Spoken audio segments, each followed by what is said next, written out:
Hello, everyone. I'm going Facebook Live again, this time to talk about the Daodin verdict or the sentence of 2.5 years. And I want to reveal my hand. You know, I've been writing about it for a while.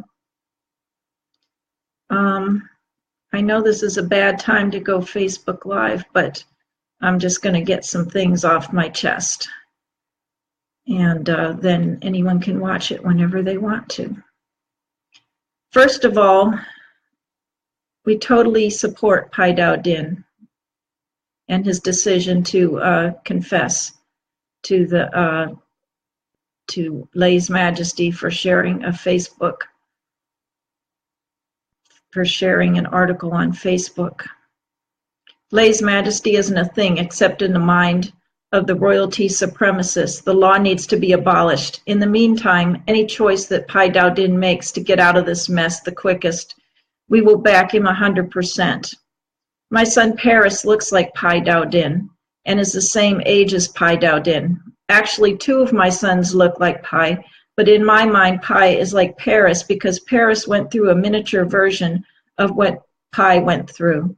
What happened to Paris was only about 100,000th as bad as what happened to Pi, and yet what happened to Paris was one of the worst experiences of my life. Paris was thrown out of school for accidentally coming through the metal detectors with a jackknife in his pocket, which he didn't remember was in there.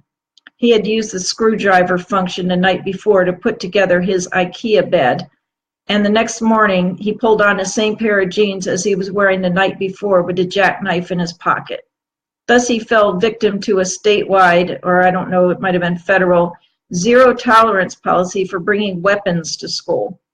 Eventually, 2 weeks later, Paris got reinstated, but in the meantime he missed 2 weeks of his last high school soccer season when he was the team captain. He had to go to alternative school with the drug dealers who had been suspended for actual crimes, and he got behind in his classes and got 1D in the year that he was applying to colleges.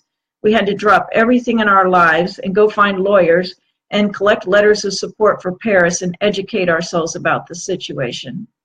Shockingly, many people reacted by trying to take a moderate position, that it was unfortunate that Paris had forgotten there was a jackknife in his pocket, but the zero tolerance policy was necessary and right. Those people are forgiven only because I have purposely forgotten which people you are so that we can go on living together in a community.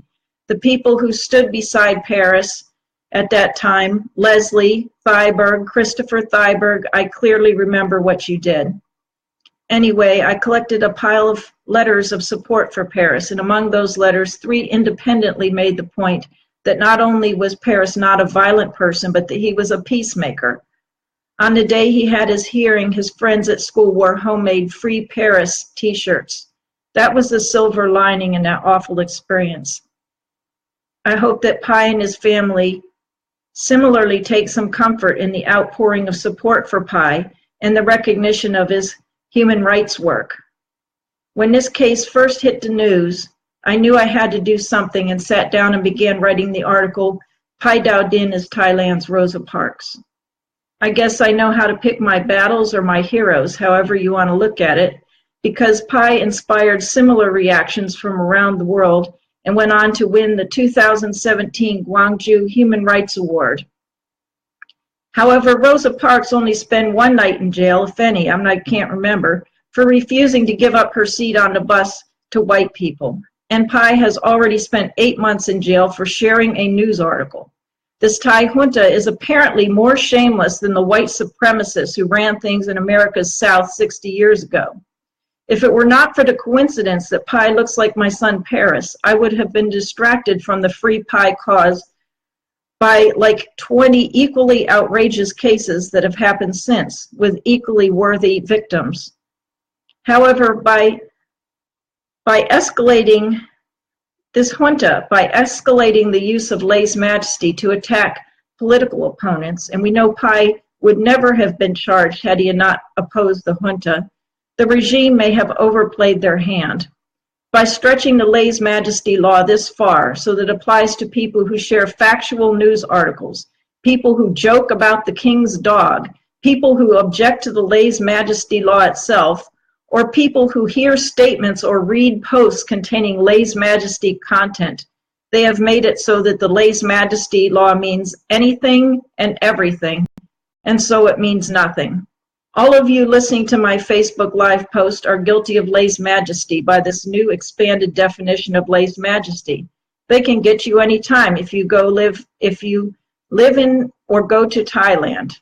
On the other hand, they probably won't unless you're at the top of the list of people getting in the way of their political ambitions. You are 100 times more likely to die in a car crash in Thailand. Thailand is like the second worst in the world for traffic fatalities. Then you are likely to be jailed for lèse-majesté. If you live outside of Thailand, I urge you to ignore the lèse-majesté law and say whatever you like about the monarchy.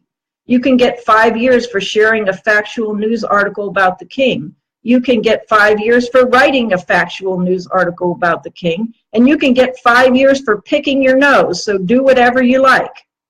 The civilized world is appalled at this spectacle of a government sentencing a young man, a very photogenic young man, who is an award-winning human rights worker, to 2.5 years in jail for nothing.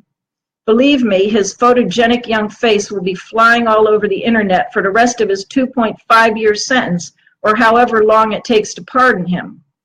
Say, Pete, your name will go down in history with that of Bull O'Connor, who ordered police to spray children in Birmingham with fire hoses and hit them with batons and threaten them with police dogs because they thought black people should have equal rights with white people.